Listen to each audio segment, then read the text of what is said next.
it's what makes March Madness special, and it kills the coaches, you know, because it's so hard. We wanted it, both teams wanted it, and we just had to execute it. Turned it up. Let's go. Let's go, Cats. I am pumped. Didn't want basketball to end, and I'm so excited and proud of my team. This is the place to be for K-State Wildcats. Woo! With the work we put in, we deserve it, and we're going to show what we can do. Why does everyone watch it? Why does everyone come? It's March Madness, and you never know what's going to happen.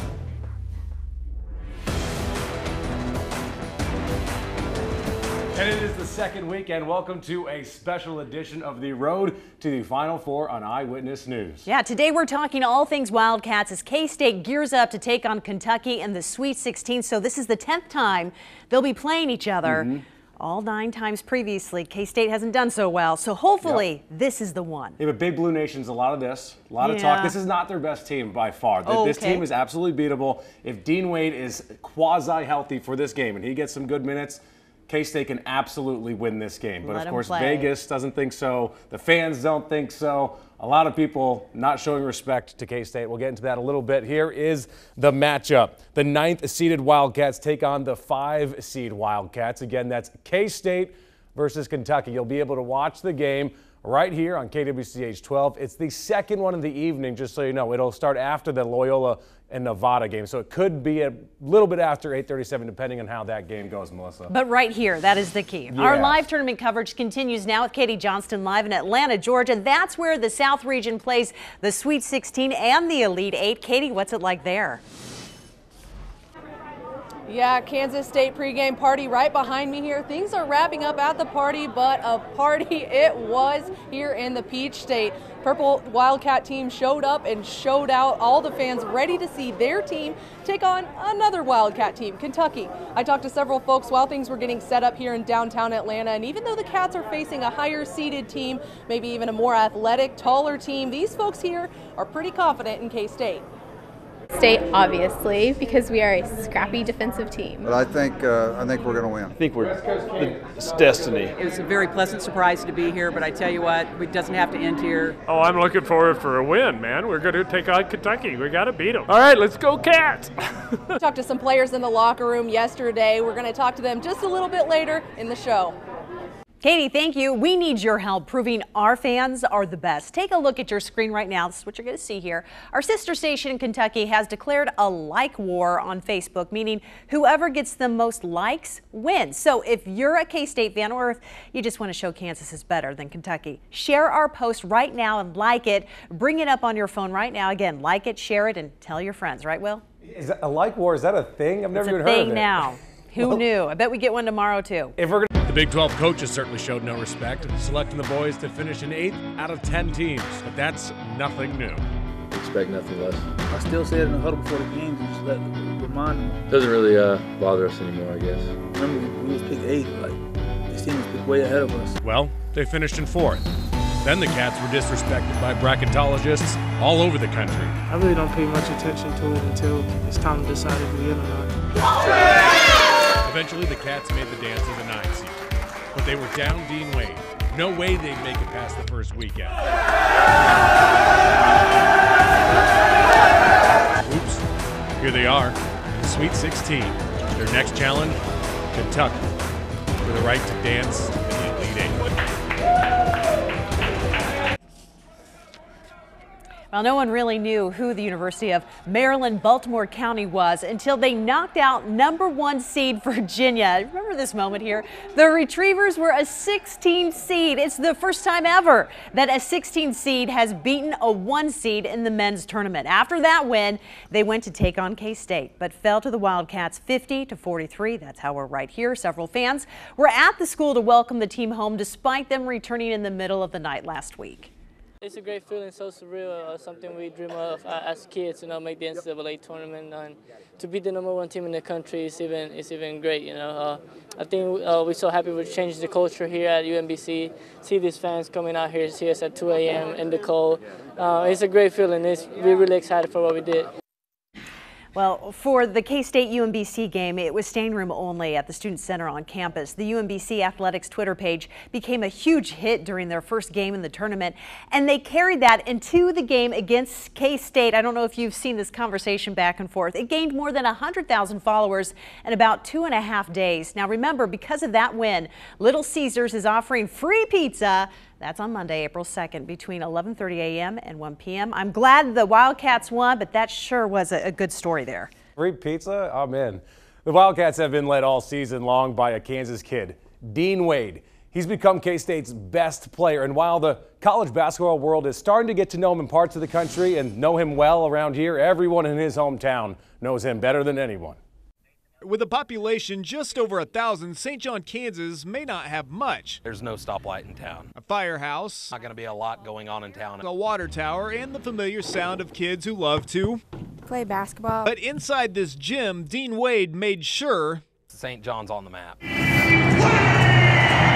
I think anytime there's a home K-State game the last couple of years, half the town, if not more, is there, and they're all in their purple. And Wade is K-State's leading scorer. I mean, I've seen him from, junior high, high school, all the way up. And it's cool to see him transpire from a small town to, big life. And he and the Wildcats will face Big Blue in the Sweet 16. They've got their hands full with Kentucky, with or without Dean. So I think that, having him, I think it'll give the team some confidence. I mean, he's, been kind of their go-to guy throughout the year. While the nation is getting to know Wade on the court, everyone knows him in this town. And every kid in town wants to be a K-State Wildcat. Including the principal. Really been an overall, neat experience for those guys. The kids. We have Dean Wade. He's from St. John. Even the mayor. It's really cool for our town that we've gotten to go on this journey in a way with them, and we're very proud of them. So the next time you drive through St. John, Kansas, just know there's no Dairy Queen or McDonald's. Hear a lot of the ESPN announcers talk about little old St. John, Kansas, and Dairy Queens and McDonald's, and somebody needs to put one there. But there's still plenty to be proud of in this town. There's been a lot of great publicity for the town, and the boys should be proud of where they're from.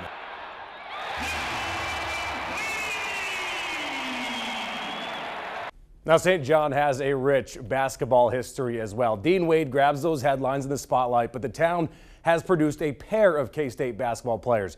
Cade Kitteman is a junior guard for the Wildcats. He is the son of St. John High School basketball coach Clint Kitteman. I think it's fair to say it runs in the family with the Kittemans. The people in St. John say there's no shortage of basketball talent here.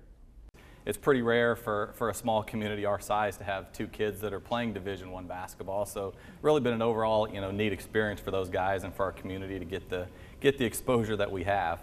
Seeing them come to some of the basketball games, the St. John basketball games, they're alumni, so when they get a chance to come back and show their support, it's just really neat to still have them a part of our community. All right, so this is what truly matters, Melissa.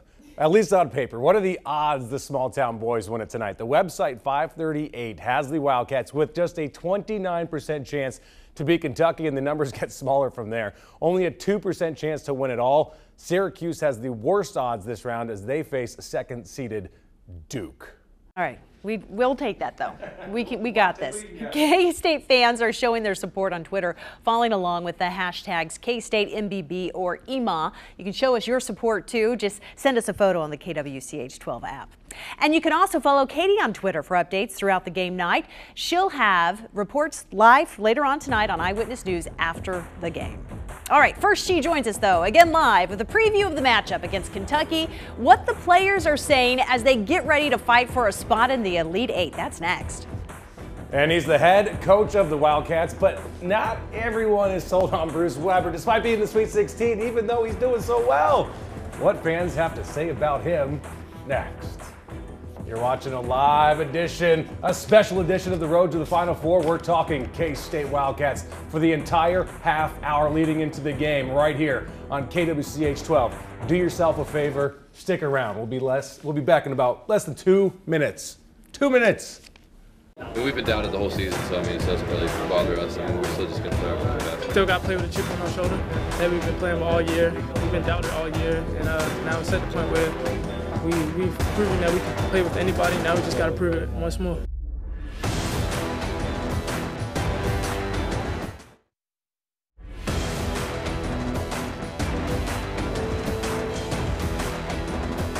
All right, we are inching closer to tip time in Atlanta for the K-State Wildcats. Now the K-State Cats are gearing up for their Sweet 16 appearance against the Wildcats of Kentucky. A lot of cats. Now, a lot of cats here. Katie Johnston is live in Atlanta and talked with players about the game. Hey, Katie. The favorite in this matchup is Kentucky. They started the tournament as a 5 seed, and hey, those Wildcats, the NCAA tournament is no uncharted territory for them. But K-State players say they're used to being called the underdogs, and they have a history of proving people wrong. Seedings or seedings, whatever, so on and so forth. But, you know, we're still all basketball players. You know, it's March, anything can happen. We've been underdogs all year. We know that. We've owned that. And you know, Coach always said, you know, finish unforgettable. So that's what we're trying to do. And hopefully people are noticing that and noticing, you know, that we're a really good team. Kentucky is the favorite by 5.5 points. Many are joking on social media that this is the easiest road the Wildcats could take to the Final Four. And they're very good, but they're going to have to earn it and win it. The key to Kansas State's success in the Sweet 16 is to topple the Kentucky Towers. UK players pose a taller, more athletic threat to the Cats. If Kansas State wants a win, they'll have to keep moving. Spread the court out, just key in on make them make mistakes first, you know, and just exploit those mistakes, and I feel like we'd have a good chance. In Atlanta, Katie Johnston, Eyewitness Sports. All right, here's another look at the matchup tonight. It's Wildcats versus Wildcats. We can't beat that point home enough. It's fun for the producers tonight. The K-State Kentucky game will tip off right here on KWCH 12 around 8:30 or after the Loyola Nevada game. All right, so Kansas State has plenty of famous alumni that I'm sure you're cheering on for the team tonight. That includes former Kansas Governor Sam Brownback. And did you know this? Current Kansas Senator Pat Roberts also graduated from the school. Yeah, but there's also athletes as well. Yeah. That's this show. That's this game that we're talking about. You have Jordy Nelson, who just got traded to the Oakland Raiders from the Green Bay Packers. Darren Sproles, he played football at the school and is the all-time leading rusher. Am I doing a good job at this? So far. Oh, and look at this one. We probably saved the funniest alumni for last. Eric Stonestreet, love this guy. You can catch him a lot of times at the games at home and then on the road too, like this one against TCU and showing off his Wildcat pride on Twitter. He's such a funny guy. Yeah, Coach Bruce Weber may be busy, but he's still making sure fans are taken care of. An 11-year-old Olathe girl got a special package from him. Lauren Harrison got hats, shirts, and a handwritten letter from Coach Weber. Harrison is currently going through chemo to beat cancer. We'll be right back.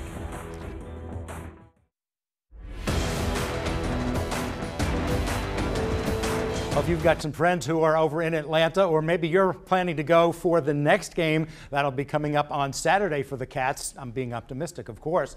Yeah, rain gear will be necessary tomorrow.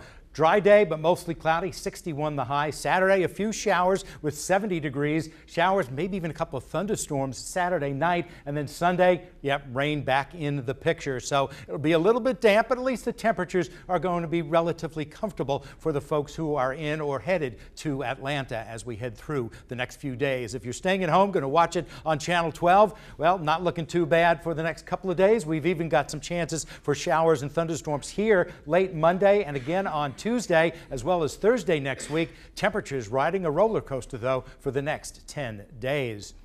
Our patent termite and pest weather umbrella winner tonight is Marion Word of Offerley. If you'd like to register to win, just go to kwch.com.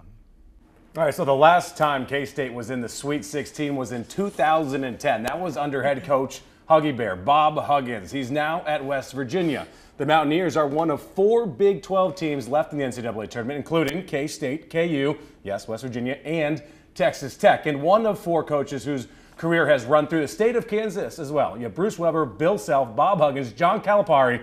Calipari was an assistant at KU in the 1980s. Since Bruce Weber got to Manhattan, though, he's had big shoes to fill. Each year there are some fans who call for him to be fired. Happens every year. Yeah. But does the Sweet 16 appearance have them changing their feelings? Scott Evans talked to some fans to find out what they and others are saying. What do you think of Bruce Weber? Not much. What do you mean? I don't think he's a very good coach. I haven't heard anything negative about him, only good things. I would say it's probably mixed. I'm not sure exactly why. Probably because he hasn't done as well in the Big 12 during the year, but you know they win 2 more and they're in the Final Four, so that's something to be said for that. Your sister's a K-State fan. Yes. What's her opinion of Bruce Weber?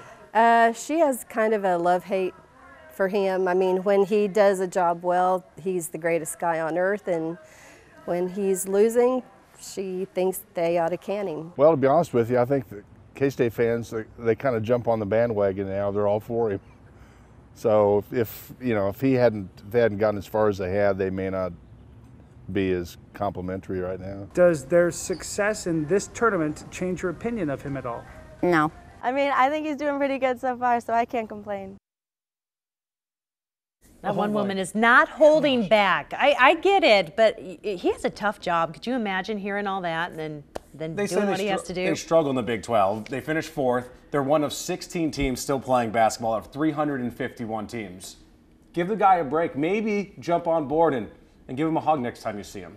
I don't know. He probably needs a hug. Yeah. Let's wish him luck tonight for sure. Fine. Good luck. Okay.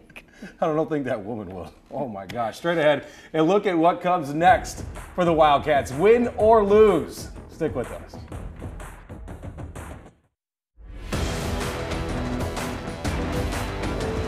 Oh, I love the jersey. I love it. One great crowd again. Unbelievable Saturday. I thought the throwbacks were big time. Welcome back to our special edition of the Road to the Final Four. So earlier this season, K-State went throwback against TCU and rolled out lavender uniforms. The uniforms honored the 73-82 era of the K-State basketball team. It was a tribute to the glory days of K-State hoops, basically. During that span, the program posted a 186-81 record. They made the NCAA Tournament 5 times and won the Big 8 conference, then conference title. The players liked them so much they kept wearing them. Even the dark shorts, the kids all were trying to take them. We said, no, these you cannot take these. We're going to maybe use these again. I don't know if this year or next year, but.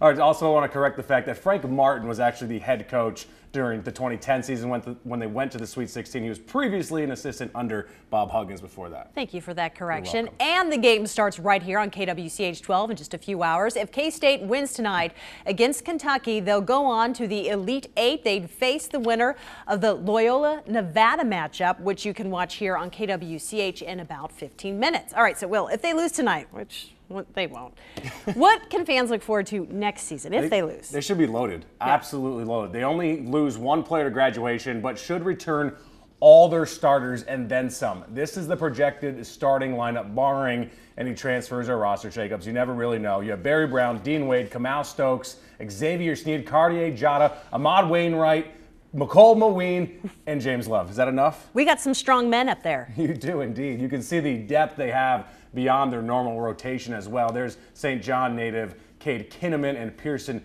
McEntee as well. So they are loaded for next season, but don't look past tonight because tonight's a big game. Okay, and I hope I don't get in trouble for this, but I do have to say the word Jayhawk on this show? I know. The Jayhawks will play their next game in about 24 hours. KU is taking on the Clemson Tigers in Omaha. That game is set to tip off just after 6. You can catch our Road to the Final Four special with the Jayhawks.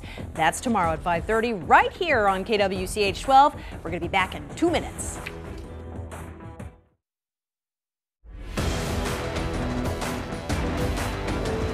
Here's one last look at the matchup tonight. The K-State-Kentucky game will tip off right here on KWCH 12 around 8:30. That game will tip off after the number 11 Loyola Ramblers of the Valley take on the Wolfpack number 7 Nevada. That game will air right here on KWCH 12 following this Road to the Final Four special. Unfortunately, that's it. That's all the time we have. We'll see you tonight. Have a good one. KU special tomorrow.